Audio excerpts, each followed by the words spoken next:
You're listening to the world-famous White Roof Radio, Woofcast number 658, recorded on July 25th, 2019. Brought to you, as always, by our good friends over at CravenSpeed.com, MotoringStripes.com, and now Motoring.com. Mini performance, speed, and style. It's on Motoring.com.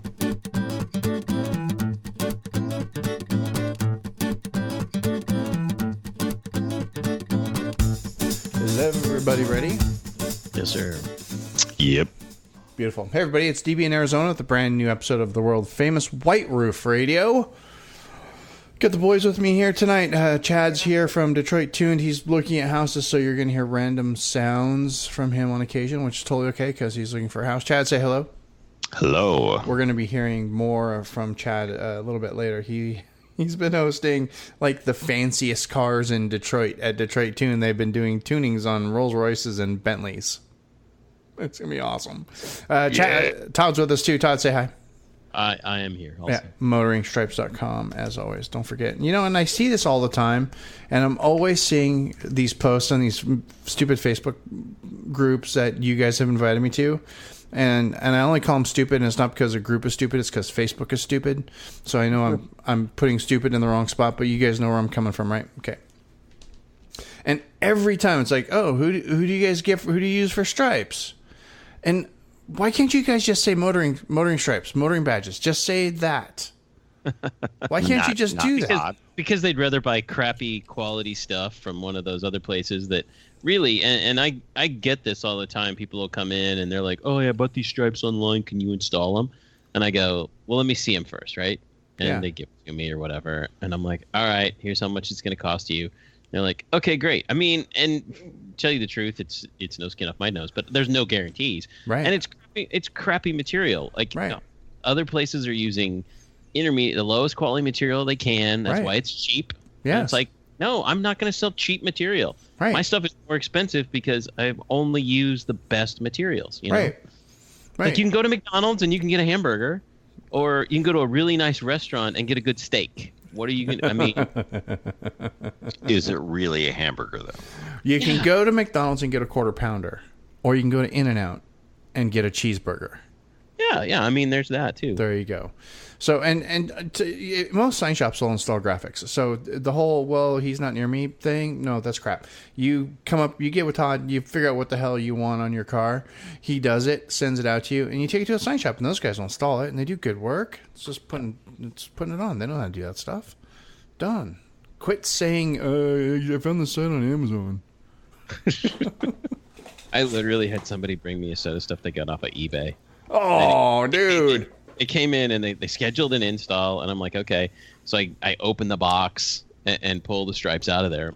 And, there's should be application tape on top of the stripes that pulls it off the backing, right? Right. So I go to pull this, up to put it on. Just comes completely off the vinyl. And I'm like, I can't help you. Look. All that extra money you saved him that time, Todd. Oh, my gosh. It was just... Anyway, that's one of the things I keep seeing on Facebook is the whole graphics question. And honestly, help me out here, guys. I know you guys see them too. Just say Todd. Just say motoring badges. Just put a link to motoringbadges.com. Will you? Just do that. Let's do that for all of us and for our fellow mini owner. I'm sure, Chad, you get this too. You probably get, 10 to 1 people asking questions who don't buy anything. Oh, yeah. It takes a lot of time out of your day and out of your week and everything too. When people are we still help them, but yeah, I mean there is a lot of I'll answer questions, but somehow I've been in business 26 years.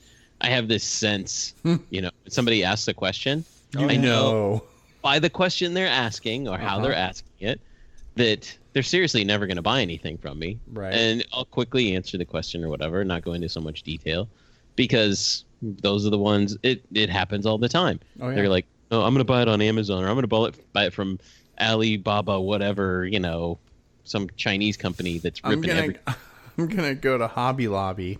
I'm just going to buy sheets of vinyl and some markers, and I'm just going to do it myself. Well, see, the interesting thing about printer. the interesting thing about my phone calls, they ask me a question, and I kind of know where they're going with this because they didn't really ask it right. I was like, okay, what are you really trying to do? Right. You asked. Why did you screw up and you want to fix? You asked this roundabout question, but you didn't really ask an actual question to me. So I'm like, okay, what are you really trying to do? And then I will answer your question. And that's the interesting part. They're like, well, I'm trying to do this. I'm like, okay, stop right now before you break your arm off. Stop before you hurt yourself. Well, we had a guy yesterday. He was talking about a belt, and I was like, okay, you have the possibility of getting your fingers caught between the belt and the idler pulley. Make sure your fingers on the outside of the belt in case the tool slips off. And another customer had walked in. He's like, it's always an interesting conversation when you're telling somebody not to get their fingers caught in there. And I was like, yeah, those are my days. That's what I do. That's what I get paid for. That's awesome, dude. Those are great stories. Nobody died. We just need to do, Chad. We just need to put a microphone in the shop, just record all of my and shows, just record everything all the calls that come into the shop. It would be funny because then I'd have to be like, this call may be monitored for quality assurance or training purposes. No, this call will be monitored for entertainment purposes. Just so you know, this call is going on the internet. Yeah. There'll be a lot of instances of Marza going, get away from me or I'll have you killed. We get a lot of people that sometimes they're like, well, we need to talk to the tech. I was like, okay, you need to go through me first. And then maybe if they're not working on a car, you might be able to talk to them. But, let me field this question first, So. Oh, good times. So, yeah, Chad's going to talk more about what's going on at the shop. Motoringstripes.com. Duh. I had to do some roof repairs on my Roadster. We're going to talk about that. I think we're going to talk about the electric Mini. We're going to talk about some JD Power stuff. And we're going to do all that here in just a minute. I want to remind you guys about one of the fine sponsors here underneath the white roof. Let's start with our friends, our good buddy, our pal, Aaron over at Outmotoring, outmotoring.com. You guys know who they are. They've been around forever. OG sponsor of White Roof Radio Motoring File, right? You guys know this is the place you go. It's event season. It's, summer's almost over. You probably need a restock on your car wash stuff because you've been washing your Mini like 5 times a week, getting ready for the next Cars and Coffee event. And you're just going to go over to Outmotoring to get more stuff. You need to do an oil change. You're going to go to Outmotoring. You're going to buy all stuff for your oil change at Outmotoring. You need stuff for yourself, your hats, your shoes, your things, your Mini logoed stuff. Outmotoring.com has got you covered. Duh. Just go over there and do it. Make sure you enter your email address for the newsletter. He barely sends one out. He'll go like in spurts. You guys have probably noticed this, right, Chad, right, Todd? That Aaron sends out he'll send like an email newsletter a week, but then you won't see one for like a month. And then you'll see like one, and then you won't see one again for a month. And then, and it's just kind of a really strange cadence. So you're not going to get spammed by Aaron. Not like, Amazon, who you're already getting like 15 emails a day from Amazon. Aaron sends you like an email a month. Put in your email address. It's worth 5% discount code for you every month. Really, really handy. Don't forget too that when you shop at outmotoring.com, you get points so you can earn cash as you shop. Aaron's always going to make sure you buy stuff for your Mini, not the wrong car, the right Mini, the one that you actually drive. He will support your Mini Club. All you have to do is ask. Really nice guy about that. Free shipping on most orders over like $195 and 100% happiness guarantee. All that and more over at outmotoring.com. Go over there and check it out. Don't forget to an ever-growing selection of Aston Martin parts. If you need it. That, of course, is our friends over at Outmotoring, outmotoring.com. Mini performance, speed, and brake dust problems. Ooh, no, look at this. New Griot's products. That's where we go. Mini performance, speed, and Griot's car care products. It's outmotoring.com. There's news music here, I think. Maybe not. I don't know. Let's see how it goes. Should totally insert like Barry White into this one. Oh, yeah. That always makes me drive really fast, that one Barry White tune. Okay, so are we going to do JD Power first? Or let's do Mini first so we can end on a high note. So let's do Electric Mini first. Yeah. Let's talk about the Electric Mini. Let's talk about the Electric Mini. Gabe posted about this over at Motoring File. I'll link it up in the show notes. But essentially, it was Auto Express ran a quote-unquote exclusive story about the Mini brand becoming all electric by the year 2030. Todd, go. I'm sorry. I'm laughing just like I did. What was it, 2 or 3 years ago? Let's turn back the clock to August of 2017. And Todd, I want everybody to remember that this is Auto Express, and Auto Express is a lot of it is kind of junk. So let's just keep that in mind.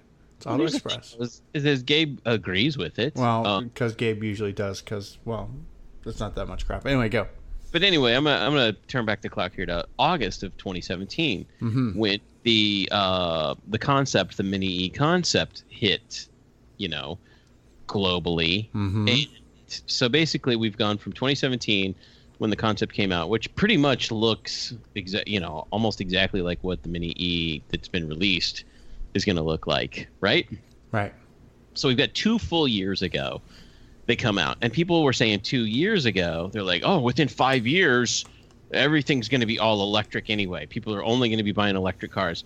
That was 2 years ago. That ain't happening.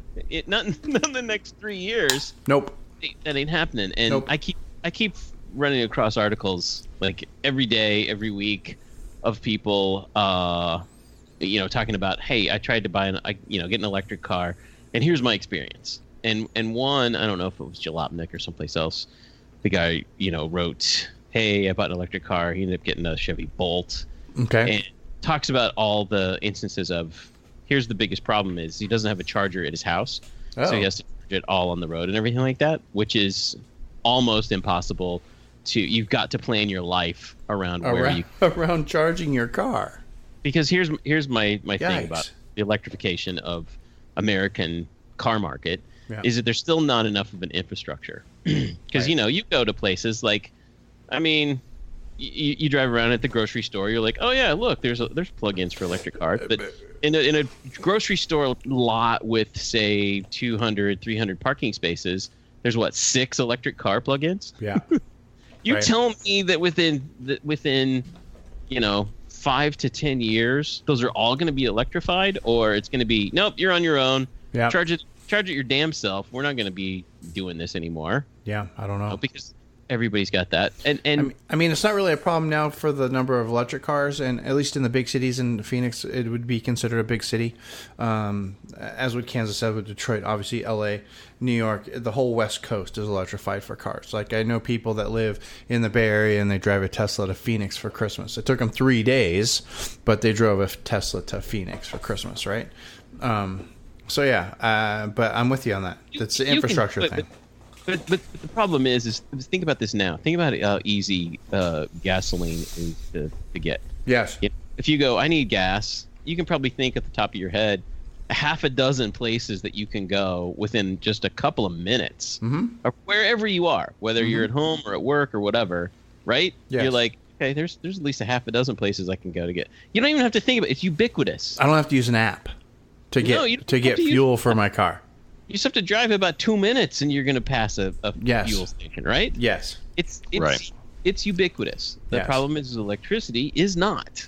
Okay. Right. So not only is it not ubiquitous, it is, the car's battery doesn't let you go as far. Right. All right. Let's say we fill up our minis, and DB, your roadster, you can go 300, 350 miles. I'm going like 350. About every other week, I'm getting fuel. Right. So let's say 300. Let's say just conservatively 300 miles on a tank. Sure, because it's all traffic. So 300 miles probably, right?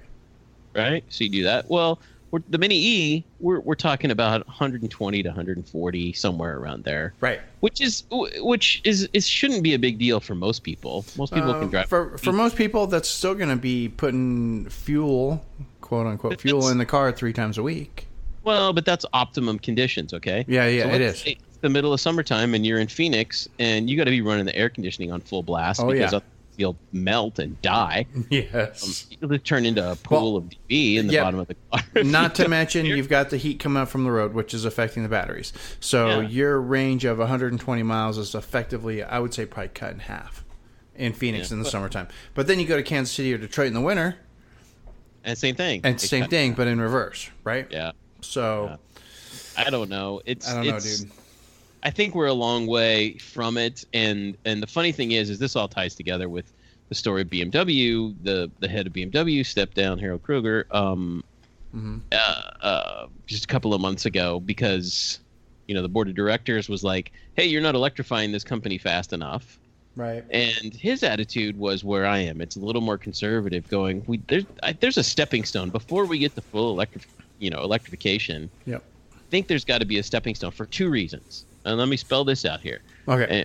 One is the combination of hybrid vehicles make a lot more sense right now because from a manufacturing standpoint, they can be built at the factories that exist. Correct. Okay. They're already building internal combustion engine cars. Yes. And they can just slightly retool these existing factories to build hybrid cars that you can still put fuel in. You aren't totally reliant on electricity and charging the batteries and things like that, and you can get really good mileage out of a hybrid vehicle. I mean, you can get 50 to 100 miles a gallon if you're correct. Okay. Yes. Out of a hybrid. So I think there's going to be a bigger transition period to the full electrification. I think it's coming. I think it needs to come. Don't get me wrong. I'm environmental about this also, and I think it needs to. But I think realistically, there's just no push for it right now, and it's too expensive. Okay. Yes. The batteries, if you want a car that can get 200-300 miles on a charge, you're going to spend $50,000 or more. Yeah, that's what the Teslas are running, about $50,000. You can buy one used, of course, blah blah blah, but new car $50,000. Right. So you have a couple of problems there, and also to build fully electric cars, they pretty much have to make completely new factories. It's completely different manufacturing process, and they either have to shut down, completely retool. We're no longer making combustion engines in this factory anymore. Everything, and spending huge tons of money to do this as car companies, and a lot of car companies are kind of shifting to it. Mm-hmm. But so on the front end of manufacturing, it just doesn't make a lot of sense right now because I don't think the consumer demand is there. They're going to be like, oh, look, we're going to have all these electric cars, and they're going to be really effing expensive, and nobody's going to buy them. Well, that and the convenience still isn't there. You'd mentioned already how you can, like off the top of your head, you probably know about a half dozen places you can go get gas for your car, right? And you can't do that with electricity because, first of all, you got to find a place to get it, and then you just can't sit there for 10 minutes and have a full supply of fuel to power your car in 10 minutes. Well, and everybody here on the show, raise your hand if it's ever happened to you where you're like, oh, I'm in a big hurry. I have an appointment. I have to be somewhere. Oh, crap. I'm out of gas. Right? I'm just going to get like $3 or $4 and I'll be good to go. And I can go. And now, there's like, okay, on the way I can stop. We'll be good. Well, that's not a possibility in the electric world. No. Because the time, you've got a whole new factor involved here. Even if you had someplace to charge, it's going to take you time. It's going to take you probably 20 to 45 minutes to charge it enough. And using the Tesla example again, because I know people that have Teslas and they've told me the stories, is you get to a charging station when you're on the road, and there's a really good chance you're going to have to wait. Right. Yeah. Because there's so many of those cars. Yep. One of my customers just got one, and one of his friends, who's also a friend of ours, was like, "Man, he doesn't have a charging port in his house, and all this. Ooh. He's gonna have to charge it, on a 110. It takes 4 days." I'm like, "Okay, well, pump the brakes there." I'm sure he kind of thought about this a little bit, and he's like, So we talked to him. He's like, "Yeah, I don't have one of those super fast chargers that does it in 20 minutes, but I do have a 210 line in 220 line. Sorry." In my garage, and it charges it pretty quick, and I keep up with things, and I've done some road trips, and you have to plan around those type of things. But I definitely don't see that, like, oh crap, I screwed up, and here, bring me a gallon of electricity so I can put this in the car real quick and get home. There is going to be that weird safety factor, and this is maybe if the electric car market is listening right now, there's some type of a very audible warning that you can't, turn off, and maybe your dash, glows pink or something, so that you, it's like, oh, I'm getting low. I need to charge my batteries. I need to go straight home, right. or whatever. But I agree with Todd. That there is going to be this segment of people that can do it, but there's a huge segment of people that will never be able to afford an electric car. Yeah, in their lifetime. Well, used because not even used. No. Dude, Nissan Leaf can be had for less than $10,000 all day long. Used. Yeah, but Prius there too, are people that buy $800 cars over and over and over every year, and they buy 4 $800 cars a year, right? Just to keep going.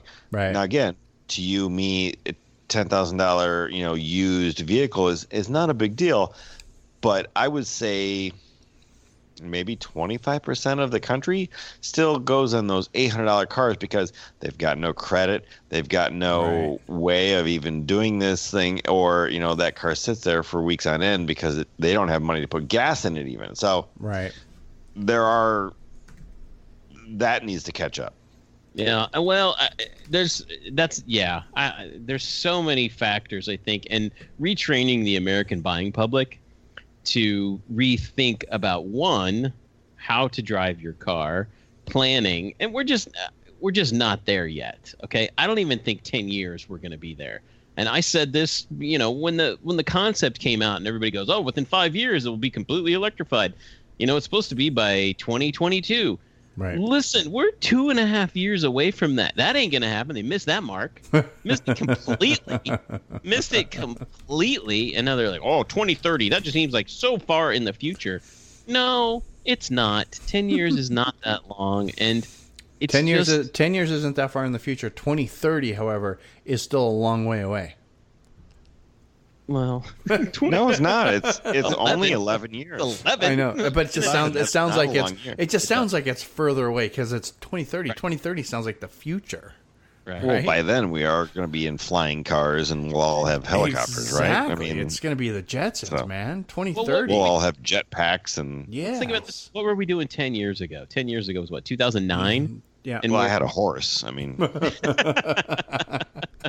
Let's see what happened in 2009. The Clubman was introduced. Yes. The first Clubman was introduced. Yes, it was. 2009. And we look back to that, and it's like, oh my gosh. I mean, so much has happened in 10 years, but so little at the same time. So little progress. So little progress. So but at the same time, like a crap load. So I'm excited. Think about like how technology has worked so far. Like our little tiny advancements from like the size of our phones and stuff.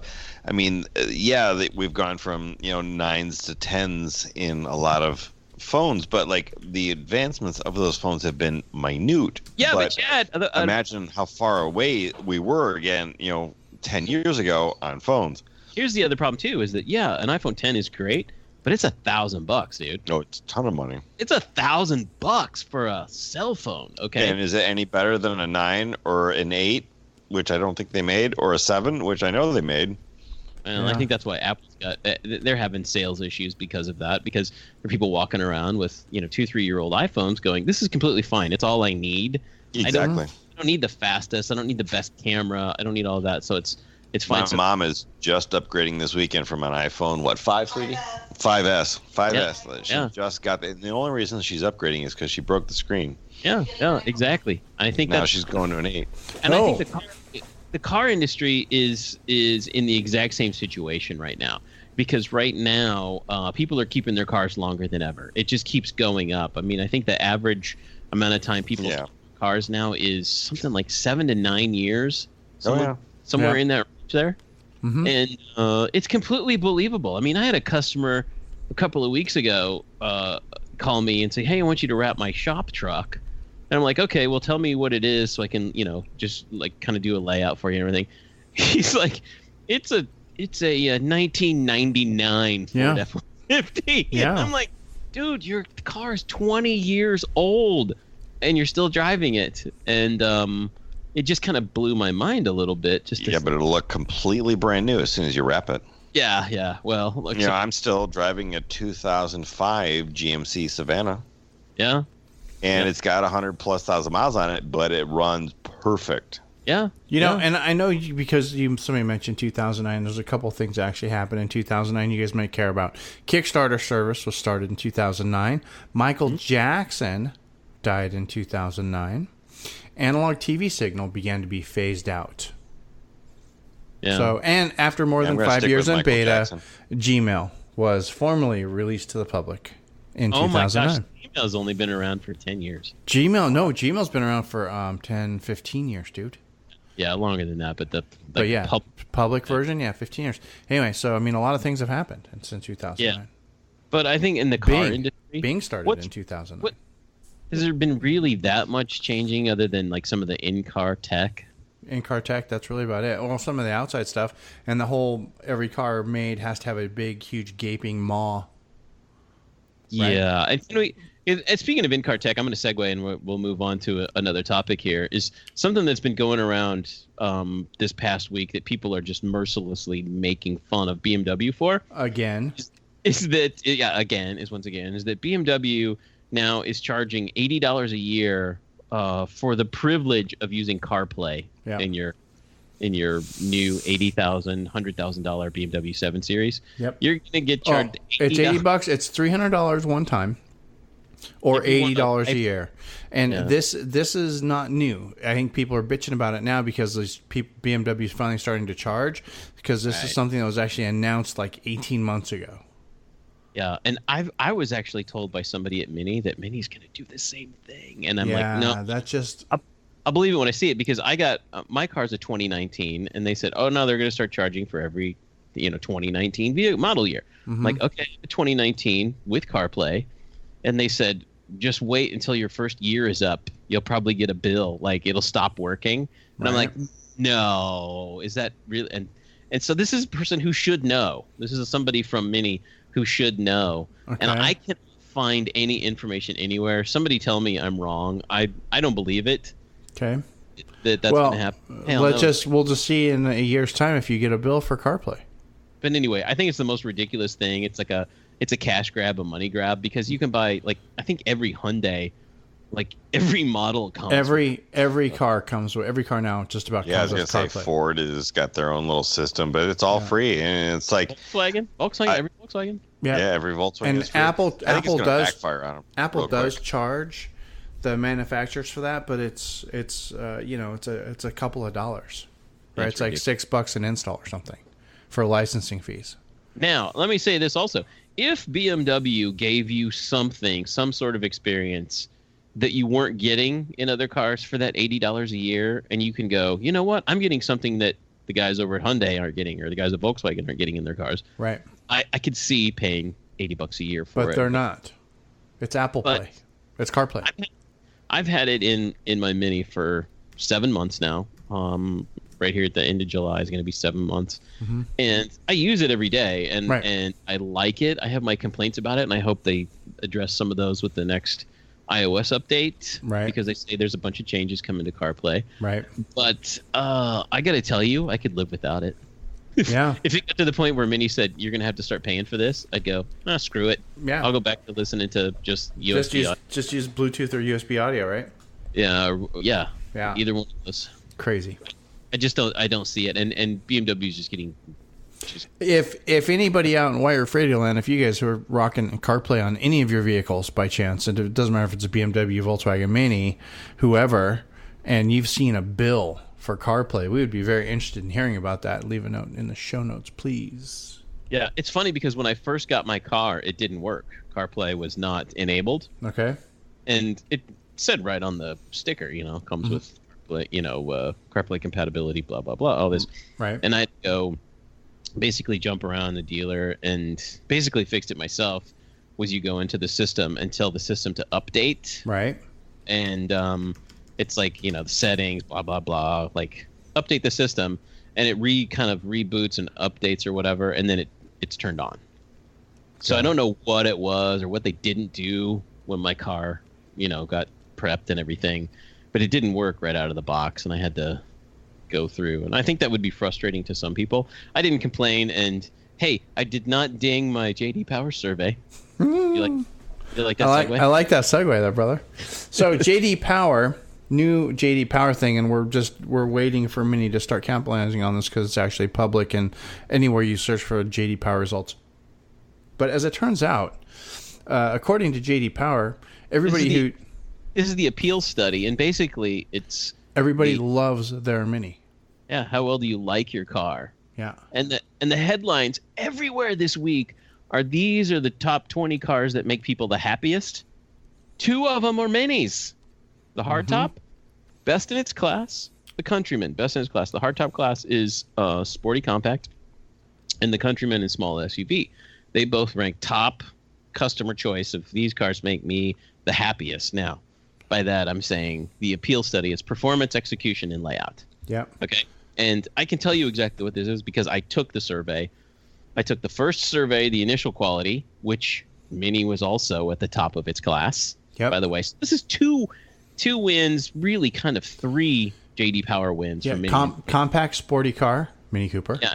This is for 2019. This is for 2019. Small SUV, Mini Countryman. Yes. Yeah. So it's been at the top of its class in initial quality, and now this is after 6 months. They send you another survey that asks all these questions, and I only took it about a little more than a month ago. Did they give you $1? They did the first time. The second time it was a follow-up because basically you get the $1 in the envelope for the first survey after you buy the car, the initial. Mm-hmm. You get like 30 days later or something like that. You take the survey, and then in there you check a box that says yes, you can contact me about this, or for further information. And when you do that, that puts you in the pool for we'll give you the next survey after 6 months. Right. Okay. So you have to kind of opt in to want to take another survey. Right. And so I did, of course, and I gave Mini the highest marks possible because I'll say my 2019 is the best built Mini I've ever owned. Right. I haven't had any problems with it, save that my CarPlay didn't work when they first delivered it, but I don't blame Mini for that. I kind of blame the prep or the dealer just forgot to go reset, right? Something like something minor. But anyway, it's for performance. It's like how well do you like the way the car performs, the way it handles, the way everything's laid out. Are the menus easy to navigate? Or can you find the air conditioning controls? Yeah, all of these things. Which I'm a little biased because I had a 2016 and everything's pretty much in the same place. So I've had the car for 3 years, but yeah, hey, Mini's number 1 in both of those classes, and if we don't see that in advertising soon everywhere, I really think Mini needs to get rid of whoever's doing their communications, and if there's some reason they can't capitalize on this, like with the Consumer Reports, like they can't claim Consumer Reports because it's a not-for-profit organization, but it's not true with JD Power because I tell you, I turn on the TV and I see, Chevrolet is like 9 straight years JD Power best car, blah blah blah, right? Hey, Mini, throw some of that annual ad dollars towards, blasting the fact that JD Power loves Mini. Yeah, and they need to really kind of get some of their ads away from like, oh, it's the exploring car, something that's really centered around something other than just being the hipster ad. Oh, I'm so tired of the hipster ads too, and they're still out there. Well, you know what? I see the tide starting to turn. DVD. I'm sure you follow Mini on Twitter also. Yep. And the corporate, there was a fun post from yesterday or day before, and they've got a new line of kind of retro vintage type stuff. And one of the items in the line is a new Mini skateboard, and it's pretty cool. And the Twitter post, I think, from this week was, you can... yeah, it's totally... I'm looking at that right now. 1 HP human power, in parentheses, there, in our new collection, and then click to go to the new. And their stuff is getting more cheeky and fun now. Yeah. But that's the kind of thing that they got away from that I think has really killed the momentum. And I've been pounding this home, and when I read these articles everywhere about, have you guys seen any articles this week about how Mini's dead in the U.S.? No. I saw one somewhere. I've seen it this week. But I just kind of went, whatever. I've seen 3 this week. People are going, Mini's dead in the U.S. Put a fork in him. Nobody's buying small cars anymore. It's not so much that Mini's a horrible car, is that they're just saying, because nobody's buying small cars anymore, Mini's dead in the U.S. I don't buy that, because another thing. So we've got this J.D. Power survey that comes out. They're number 1 initial quality, number 1 in 6 months. Hey, performance, design, layout, all of these things. People love these cars, and they're still buying them, but they're just not buying them in the kind of quantities that they were, right. before. Right. Nobody wants a small car, unfortunately. Yeah, and I think it's really hard. And the people who are saying that Mini's dead, it's tough, because even the head of BMW said they have big plans. And I think Gabe wrote an article this week that was something to the effect that Mini's not giving up on the U.S. They've got plans for more SUVs and to update the hardtop.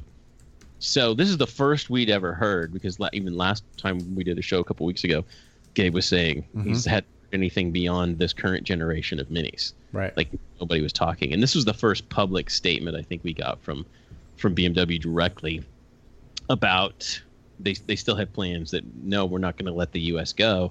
And I really think if Mini hangs on, they just need to bring back the SUV backlash campaign from 2003.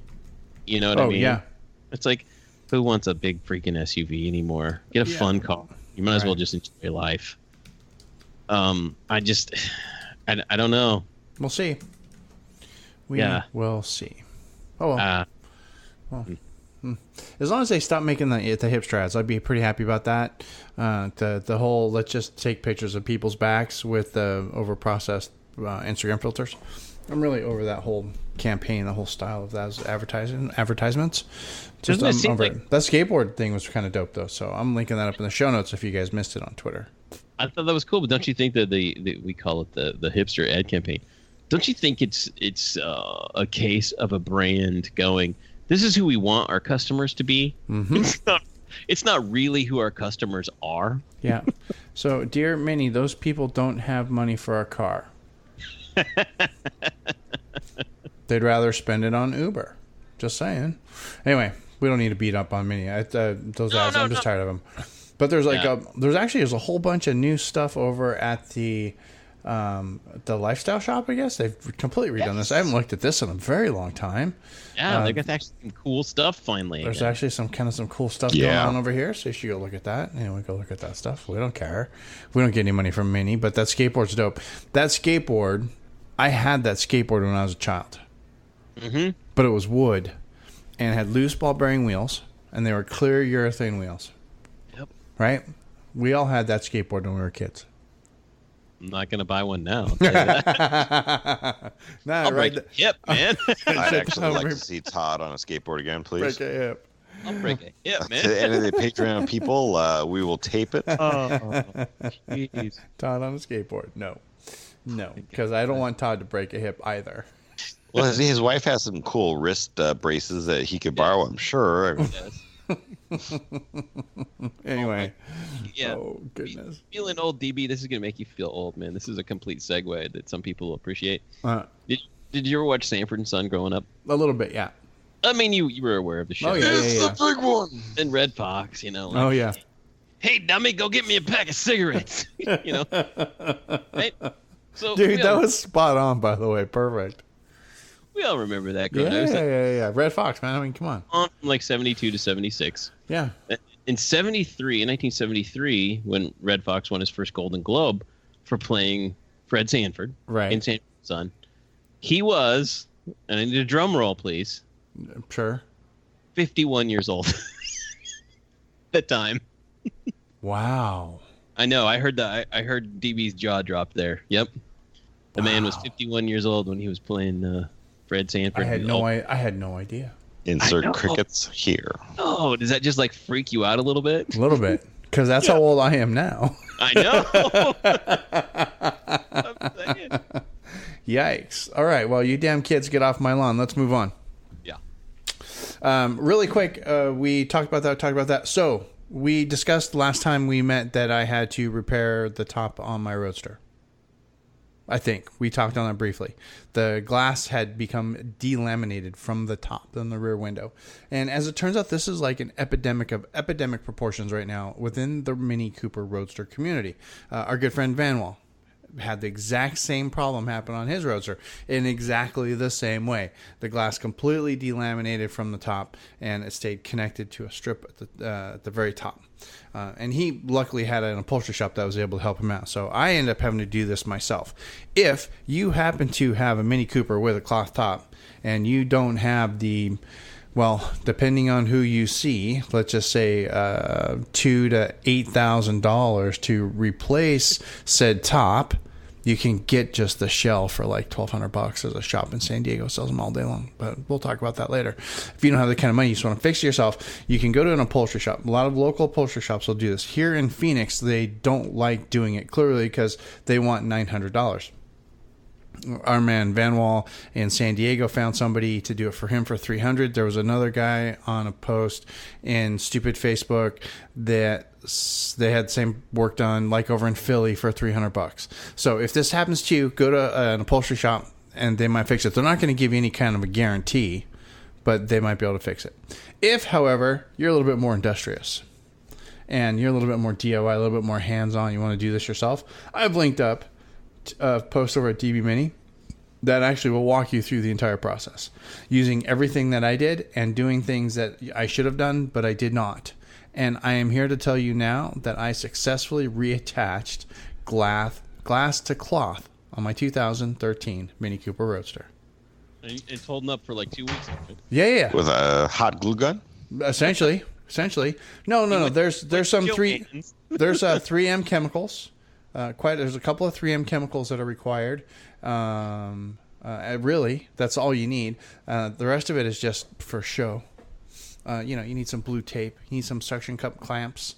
You need like a foam brush, some gloves, nitrile gloves, and some straight edge razors. Really, done. Piece of cake. And you need these two videos. So what you're saying, though, is there was no duct tape used? No duct tape involved, no. And you need these two videos, and I linked them up over at DB Mini. So these two videos are key because it's a Canadian who did this repair on a Mini Cooper in Mexico. And that's what it's like, if this guy can do it in Mexico. And we do love Canadians. It sounds like a Salvador Dali painting. This crazy Canadian was in Mexico. Dude. He fixed now he fixed his was a convertible, not a roadster. Shit from Amazon. Yes. That's exactly what he did. And I was like going, if this dude can do it down in a third world country of Mexico. I live in Phoenix. Phoenix is like the 6th largest city in the United States. I have to be able to handle this. You're like 2 blocks from Mexico, so you know. Well, it's like 2 miles, but whatever. Anyway, I did it. It's holding up. I have to do a final waterproof test. My first attempt, I wasn't... Car wash. I'm not going to do car wash first. I'll do hose. My first attempt, I was not successful 100% waterproof because the corners kind of got me. So what I did is I took some of the window weld and I put it in the corners and I've let it set and cure for the last week. So I'm going to test it this weekend.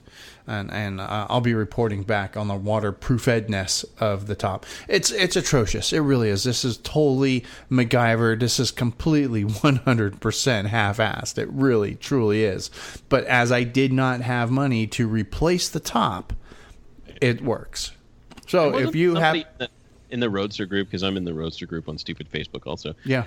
That says there's a place making a hard top for the Roadster. Yeah, and I clicked through on that. I don't know if you saw my comment on that on Stupid Facebook, but I tried to click through and there was nothing there. So this guy, I think he knows somebody who said, "Hey, I'll make you a fiberglass top for your car." Right? I think it would look ridiculous. It would look ridiculous. And it wouldn't be right. I'm not really sure how they would make that work. Because the top would have to be down because you can't remove the top. So the fiberglass tops work on cars where the top's removable, like Austin Healey's, for example. Or who else had that? There was a couple of them. Miata. S2000. Miata. Yeah, S2000 Miatas. So those cars, the top was completely removable. On the Roadster and the Mini Cooper convertible, it's not. So it would be dumb. I don't know how you attach it. But there is a shop that sells just the roof, not the mechanics, not the frame, just the top, just the cloth in the window. for the Roadster and the convertible, and it sells for about $1,200. I was going to say, you think about it, it's just a big tent that's It's stitched. a big stitched up piece of canvas with a piece of glass in the back. Right. So I don't know. I'm fearing it myself, but like I said, our Roadster lives inside most of the time. Yeah, yours is inside and it's covered. You know, me and Van Wolf, for example, we drive our cars outside. We leave them outside. I don't know how many miles Van Wolf's got on his, but it's probably as close to mine.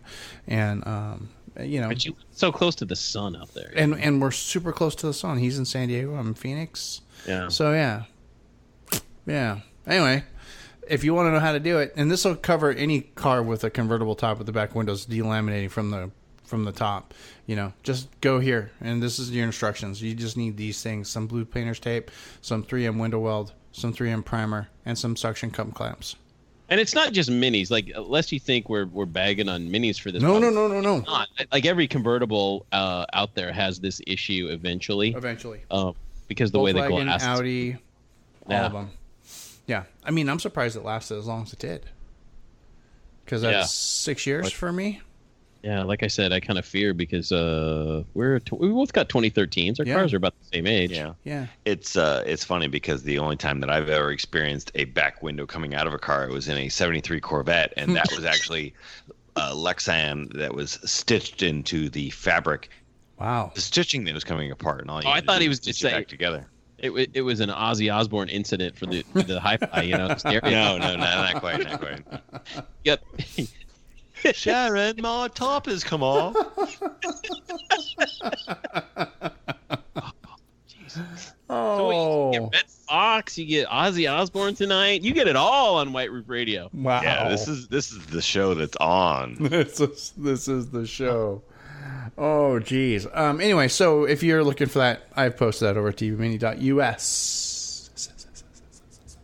And finally, the only thing else I had tonight is we all like Instagram. I'm in Instagram. I've been taking to making funny. Even though it's owned by stupid Facebook. Even though actually it's called the IG now. I know. Whatever. I'm too old to call it the IG. Yes, Instagram is owned by stupid Facebook, but yet, I don't know, it feels less creepy because it feels like I actually have some semblance of control. So I'm in Instagram quite a lot. And I know you guys are maybe in Instagram trying to figure out what the hell to do with Instagram. Why do you want it? You're going to load up Instagram and you want to follow the hashtag. I'm going to link this up over on White Roof Radio in the show notes. Is you want to follow the hashtag LoveMini. And that's going to be your new place to start for all the Mini Cooper enthusiasts in Instagram land, because that's where you're going to find all the really great Mini Cooper pictures. It used to be the Mini Monday hashtag. Mini Monday hashtag essentially is dead. This is the new hashtag you want to follow. It's Love Mini, and you get a lot of just like some amazing classic pictures, first gen, second gen, new ones. Here's a folding bike. There's a couple of Chihuahua pictures. I think Todd creeped in there. There's a crystal glass with a big old bourbon ice cube in there. It's really cool stuff. It's really cool. You should check it out. I'll link it up in the show notes. And just, cruise past the Chihuahua pictures. But there's some great pictures, like some F-56s. The Stance Mini guys, that's another good hashtag. I think it's Stance Mini. That's a great hashtag as well. I'll link this one up for you guys too, because this is where you're going to find all the turbo boosted dudes, the slammed and channeled and tucked and rolled and all the things. Other than Southern California, I follow a lot of minis and a lot of car people on Instagram too. Yeah. Other than the Stance guys, which are mostly California. Mm-hmm. The club is California based, yeah. Other than those guys, like the only other people like doing serious modifications, like a lot, it's like a big culture, is very much the Asian market and the Russian market. Oh, the Russians are going crazy. Oh, I know. It's nuts, man. Yeah. Crazy stuff. Start doing hashtag surfing when you guys are on Instagram if you're trying to find out what's going on. That's what Todd and I do, I swear to God. And I don't even know how many hashtags I follow right now on Instagram, but it's not just mini related. It's bicycles and beer and food and all kinds of things. But there's some amazing photographs and really cool shit to be found. Well, if you don't know what to look for, just look at the suggestions first of all. Like, just start there. Yeah. Like what Instagram suggests for you. Like hit the magnifying glass button. Yeah. And then it'll give you some suggestions. Just click on a few of them, and you just start down a rabbit trail. That's it. You know, and I'm looking at the Sans Mini hashtag right now, for example, and I'm seeing something that I'm pretty sure I would have never thought that I would like seeing, but it is a bagged GP2. And it looks badass. I'm not going to lie. It looks pretty cool. I'm just saying, it looks pretty cool. Second gen GP on bags. Yes, that's awesome. And I found it on Instagram. Anyway, that's that. Does anybody have anything else? I'm going to talk about Craven Speed. Anybody? Go for it. Cool. I like Craven. I like Craven. Craven's awesome. They're another OG sponsor here underneath the White Roof and of motoringfile.com. And we like Craven Speed because they make really cool stuff. They do. And you know what they make really cool stuff for? They make really cool stuff for damn near every car now, which is awesome. The thing I want to tell you guys about, I want to remind you guys about, and this is another question that I keep seeing a lot in my Instagram, in my stupid Facebook pages, is how are you guys dealing with your phone in your car? And everybody has their favorite thing, okay? But I want you to seriously go over, I want you to look at the Gemini phone mounts from cravenspeed.com. For reals. These things are awesome. They're custom made to fit in your Mini. They're custom made to fit in whatever car you happen to buy one for. It doesn't matter. It's an amazing piece of kit. It attaches to your car. It holds your phone securely, keeps your phone out of your hand, in your view, so you can just touch it. You don't have to hold it like an animal. And it's just a great piece. You can get the Gemini mount for Toyotas, Miatas, Fiats, Chevy, Mini, obviously. There's a whole bunch of them. Just go over there and check it out. Here, look. Audi, Chevy, Dodge, Fiat, Ford, Land Rover, Mazda, Mini, Scion, Toyota. Why are you still holding your phone while you drive your car? Stop it. Go over to Craven Speed. Get the Gemini mount. You can go over there, pick your car. I know you guys have Mini Coopers, but you have a different car in the driveway also. Craven makes a lot of things for a lot of other cars. Go over there and check all that out. Of course, you Mini guys, you just want the cool stuff, right? You want the short shift kit? Check. You want the pulley? You R53 owners? I know they're still out. You guys are still out there. I saw somebody just bought an R53 on one of the stupid Facebook pages this week, in fact. Really cool stuff. Craven Speed. Now, Craven Speed makes all their stuff from scratch. It's all custom designed. It's all made out of unobtainium, titanium, and gold. No, not really gold.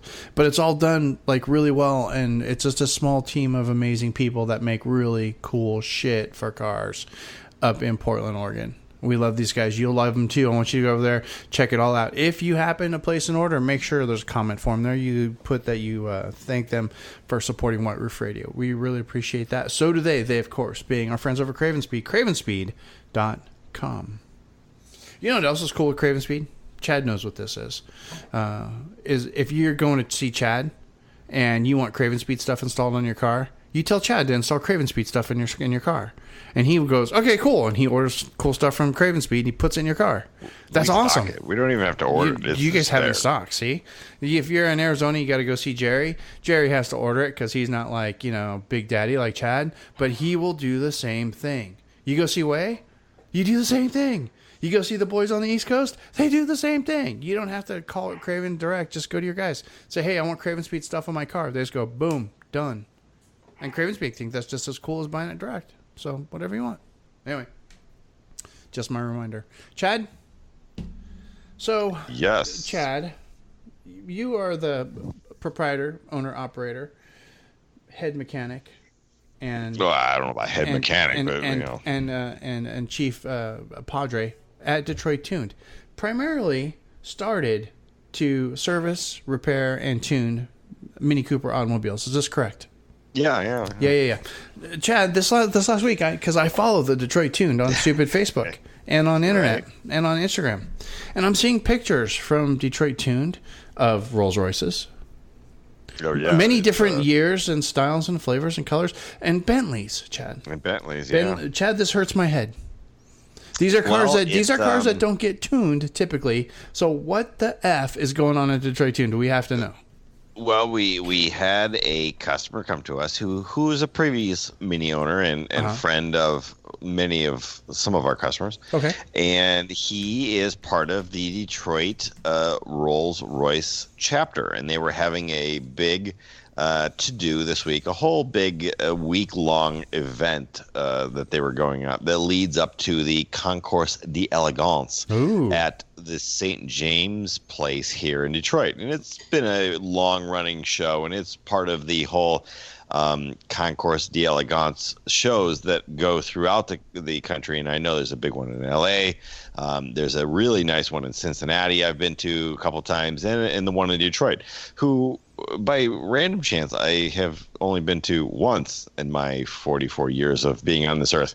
So they needed a shop to facilitate some of their group chats and things like that. And so I was like, yeah, no problem. We can figure some stuff out. And, they basically rented out the building for a small fee, not quite what our daily rate would normally be if we were working on cars. But, hey, we kept one day pretty quiet because it was very busy. And today we actually worked on one car while other things were going on. And I'd like to think that maybe, some of the work that or things that they showed us within yesterday will have rubbed off on the Marzo, and he got to learn a few things, and he thought it was great because he got to pull every car in and out. So he was in all types of early 50s Bentleys and Rolls Royces and things like that. And we actually had a 1950s 53 Bentley on the dyno, and it made a whopping 84 horsepower after run number 2. And then the owner was like, you know what? I think that's good. The car's smoking a little bit. We'll just let this go, And it's surprising what you actually can buy a 53 Bentley for at $13,000. Wow. Really? And it's like, heck, at that price, you should buy like 5. Yeah. So, it was a good running car. They're all pre-lubricated from the inside out, so they never rust. And they, it was kind of a neat thing overall. But so we had 2 days of seminars yesterday, 2 days of seminars today. Yesterday's was more of the older crowd. Today was much more of the newer crowd. We had some nice 90s and newer Bentleys within the shop. Some really high dollar cars, and they were all out of state things, and some really neat people putting on some presentations. Very cool. And so that was today, and then they'll have a show Saturday if you're hearing anything overnight. They'll have a show Saturday, and then they'll do the big Concours d'Elegance. And some of these cars were actually from overseas too, so that was kind of cool that somebody shipped a car from England and stuff. And we had several people from England here, and they were super impressed with the shop and everything going on. So I'm always trying to do something completely different. And while Mini is our bread and butter and we help people all over the time, it can get old after a while. We need something fresh and something new and something different. Sure. So how about some $500,000 British fancy cars?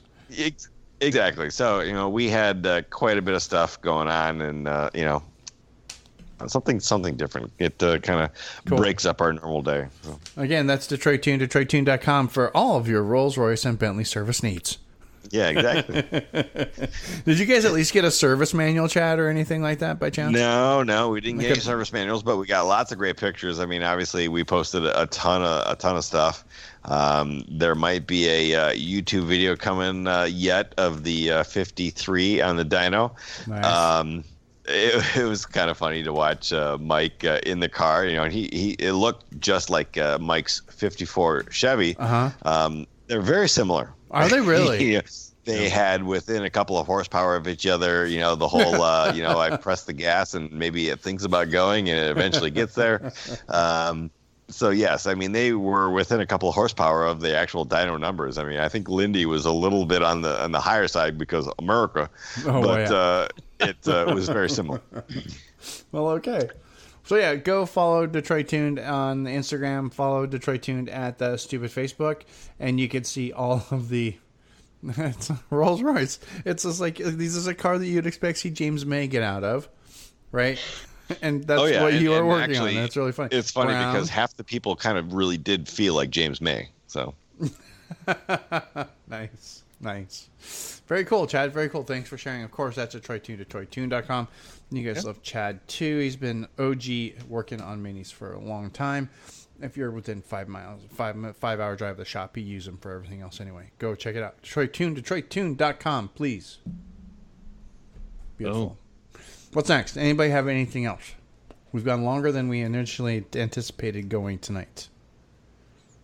But oddly enough, this set is a Operation Normal White Roof Radio show. This was exactly what this was, an hour long, because the show needs to be an hour long. Oh, we'll do a short show. We'll do a 40-minute show. Yeah, you know what? And you know, and I've got friends in the podcast say, "Oh, your shows are too long." And people say, "How long should my show be?" And if you're out there and you're thinking about, as long as it needs to be, and if you're out there and if you're thinking about starting a podcast, I will tell you definitively right now the answer to how long should a podcast be, and the podcast will tell you how long it needs to be. That's it. Yeah, I agree. That the show will tell you minutes. This is an hour-long show. We cannot try, and it's an hour. We can try, and it's an hour. This is an hour-long show. That's how long it takes. And it's just funny. It just cracks me up. Anyway. Well, but I mean, what the hell do I know about podcasting? Hey, usually the only thing... We've only been doing it 15 years, right? 15 years. Yeah, at least, yeah. The only complaint we usually get from people like that is like, oh, we need to make longer shows. Yeah. No, it's hard enough. It's hard enough for me getting these guys together twice a month anymore to do one show a week. Longer is not good. So yeah, I will say we've all been very busy this year. We do apologize to our whole listening audience that has been like, you guys are just MIA. It's been a very year. I've been as busy as I can be, and you got bills to pay. Yeah, we do. We got some big bills to pay, but hopefully you're listening to us on the way to Minis on the Mac this next week. So yes, or you were at Minis on the Mountains. That just happened in Salida. A lot of great mini events happening. I forgot Minis on the Mac is upcoming. So Chad, you'll be there. Yes, we will be there. All right, we'll be watching for stuff from that. I believe we're gonna drive the race car up there. So if you find a dinosaur, we'll dig up the bones. Nice. Okay, that's awesome. Go break some records, guys. Anyway, that's it for this week. We're going to go ahead and call it a show. As usual, thanks everybody for joining us and listening and doing all the things. You already are listening, but if you are trying to subscribe, just search for White Roof Radio wherever you like to listen to podcasts. You will find White Roof Radio wherever you want to listen to podcasts. I don't care where it is. We are there just about. If you find someplace and you want to listen to White Roof Radio on a specific app and you can't find it, let me know and I will fix that for you.Because you can already find White Roof Radio everywhere. Anyway, that's free of charge. It's always free of charge. Unless you listen in the Black Roof, that's not free. If you have like one of the devices, just say Ahoy device, whatever device you have, whether it's Ola Dingus, doesn't matter. Alexa, Google, or the Apple version of it. Yes. Just ask your friendly personal digital assistant. Say, I want to listen to White Roof Radio and see what happens. Done and done. It's very cool stuff. I bet it works. Or going to every Apple store and put us on iTunes. Yeah, well, that doesn't actually do anything anymore because iTunes is dead. But you'll find us on the radio.com app. You will literally find us everywhere. I make sure that if you guys have a spot to listen to White Roof Radio, I think we're even in Pandora. I have to double check. But if we're not, we'll be there very soon as well. So, and if you think our shows are too long, I recommend Overcast as an app. And listen at double speed. Right, listen at double speed. There you go. You cut the show in half. Well, and also there's anyway, if you're on iOS, listen on Overcast. Anyway, we're done. We can do this kind of crap all night.